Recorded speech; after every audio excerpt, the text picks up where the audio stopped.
in seminary, I took Intro to Systematic Theology with the great James Cone, who is the father of Black liberation theology. And as we were wrestling with the theologies that we were discovering and unpacking and challenging and bringing out into the world in our ministry, he would tell us this: you can't do good theology until your back is up against the wall, until you're challenged and have nowhere to go and have to find some truth that will help you carve your way forward.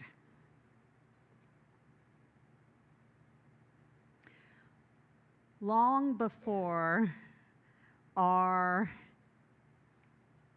congregational ancestors were Unitarians believing in the goodness within us, or Universalists believing in the love promised us, they gave us a great gift that came from when their back was against the wall. It turned out our little Puritan and Pilgrim ancestors who came here to escape religious violence found that the threat of oversight and oppression was coming back at them. See, back in England, a great civil war had happened, and it turned out it seemed like the churches held the voice of the people, and those in power trembled at what would happen if churches and their communities rose up against power. And in response to this, they said we needed to control the churches. And so the Presbyterian system was set up. Literally, these controlling synods would say, we're going to control what is spoken about in the pulpit, we're going to control who your ministers are, we're going to control who your church leaders are, and that is going to make sure that the church stays in our control. And though a little bit of an afterthought, they said, do you remember those churches way over there in the colonies? We should probably control them too.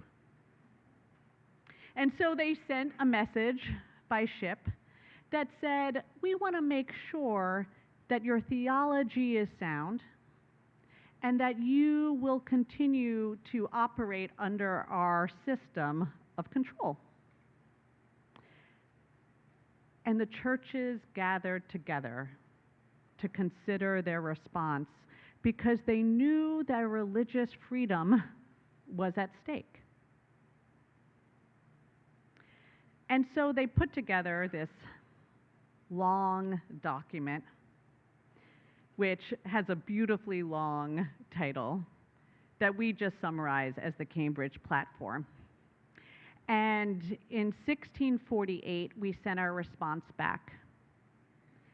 And we said, yeah, we're good with your theology, because again, we were not yet Unitarians or Universalists, but we are actually going, they didn't say this, going to say no to control and say yes to covenant.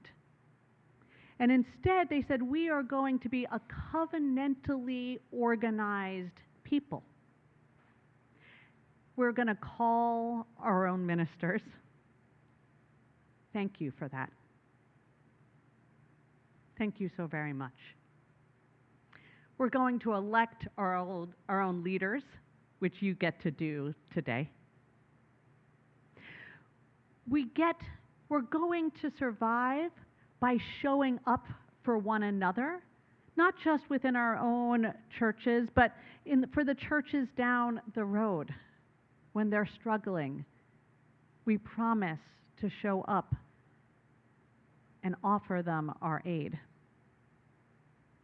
We promise that we are going to care about the generations to come and what they will be learning. and what we will be reminding our people about. And then this was a really amazing clause. At the time, they said they thought that people need to deeply consider before joining in membership. They needed to make sure that the people they were joining were the people they wanted to journey with. And they said you also needed to just deeply consider when you leave,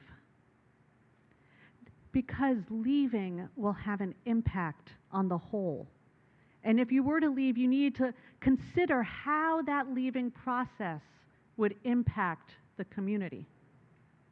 But they said not only, and they said the covenant is essential for forming a church, for forming a community, because without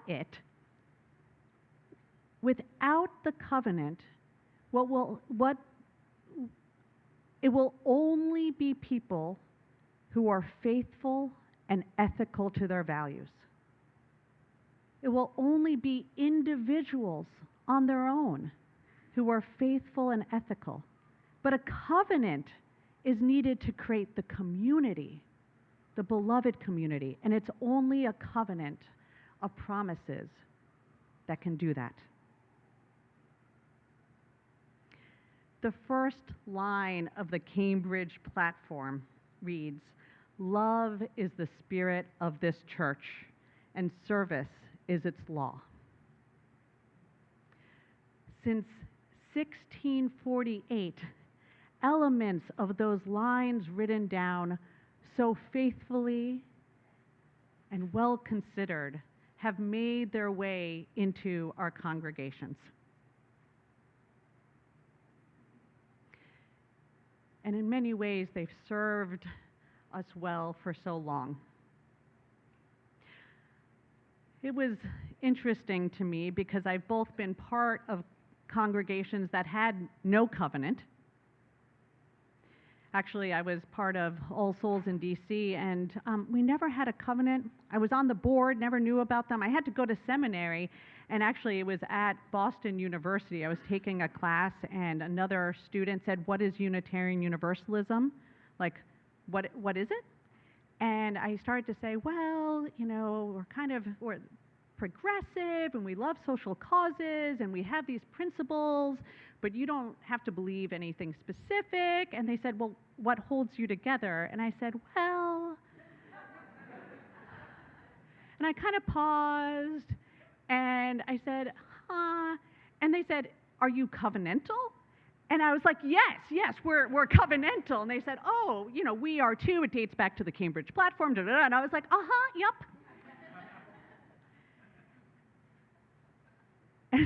So I had some things to learn.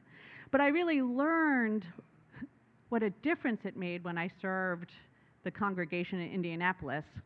And their whole sanctuary was designed so when you enter, your eyes are drawn to the covenant that hangs above the chancel. And you would read its words, and so the first time you would walk in, you would hear the promise of the covenant and know what unified the people. And I'll tell you, that congregation went through a time that they called the Great Schism, which was different and more painful than the Lesser Schism, but was just as heartbreaking as the time of the Troubles. These were all with capital letters. And I came after all of those. And what held that broken-hearted community together and led them back into a hopeful place of what they could be was the covenant that they would recite every Sunday. And they would learn that no matter how much they disagreed, they didn't come to church to fight with one another or to win at all costs or really to do anything but love and dwell together as peacefully and as generously as they could.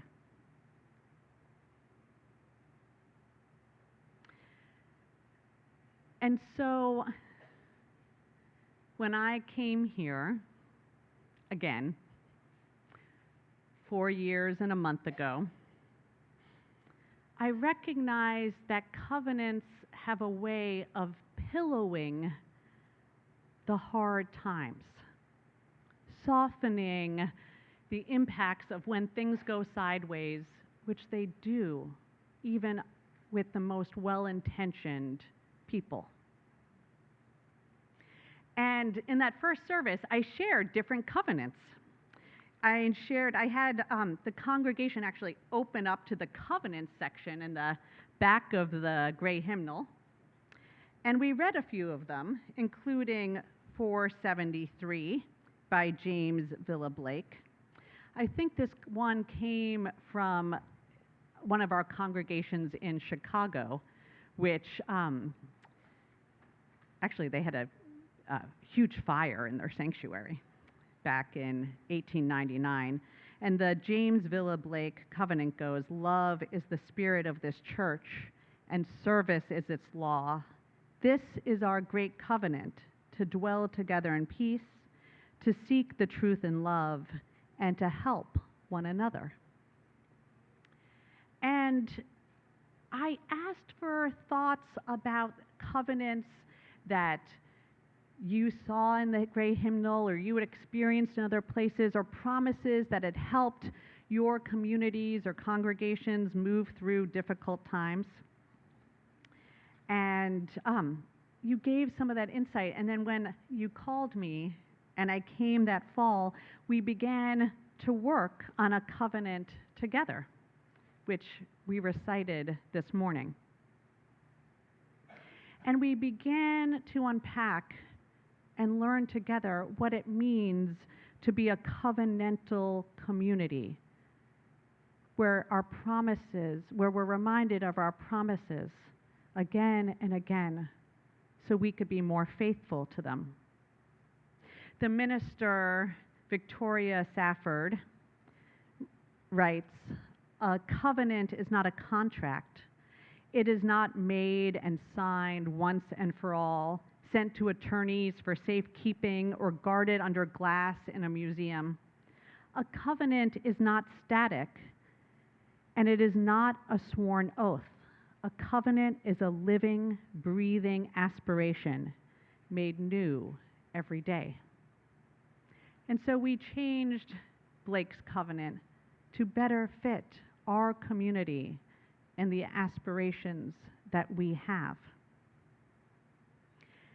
But I'll share with you that it was not only because I had hoped to soften whatever hard times that we went through that I introduced a covenant, but rather because I hoped and expected and knew that our ministries together would also have blessings. And covenants should truly be a blessing in our life. And that is why the poem Lisa read to us so beautifully reminds me actually of covenant, because it's about paying attention, following the signs, appreciating what's created together, and bringing it into one's being. I'm going to read it for us once again. From Blessings by Lee Young Lee. "From blessings come this brown paper bag of peaches we bought from the boy at the bend in the road where we turned towards the signs, painted peaches. From laden boughs, from hands, from sweet fellowship in the bins, comes nectar at the roadside, succulent. Peaches we devour, dusty skin and all. Comes the familiar dust of summer, dust we eat. Oh, to take what we love inside, to carry within us an orchard, to eat not only the skin but the shade, not only the sugar but the days, to hold the fruit in our hands, adore it, then bite into it, the round jubilance of peach. There are days we live as if death were nowhere in the background, from joy to joy to joy, from wing to wing, from blossom to impossible blossom to sweet, impossible blossom.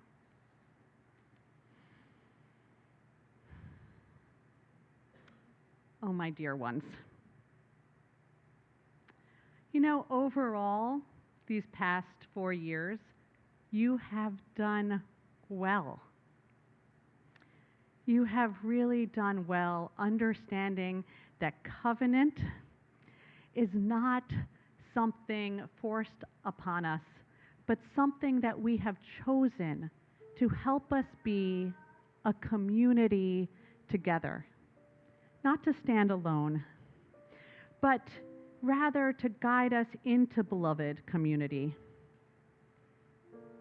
You saw the gestures of one another as roadsides that caused you to turn towards each other, towards the promise of sweetness, and recognized that what you held in your hands, you appreciated, came through the work of many people. And when you devoured it, when you soaked it all in, when you took everything within inside you, you took the shade and the dusty skin and all, and knew that was part of what summer is. So remember this. Remember all that it means to be in covenant, and make it so. And I will tell you that I will carry the orchard of this congregation within me always. And may you continue to move from joy to joy. May you wing to wing. May you move from impossible blossom to sweet impossible blossom. And may it be so. And amen.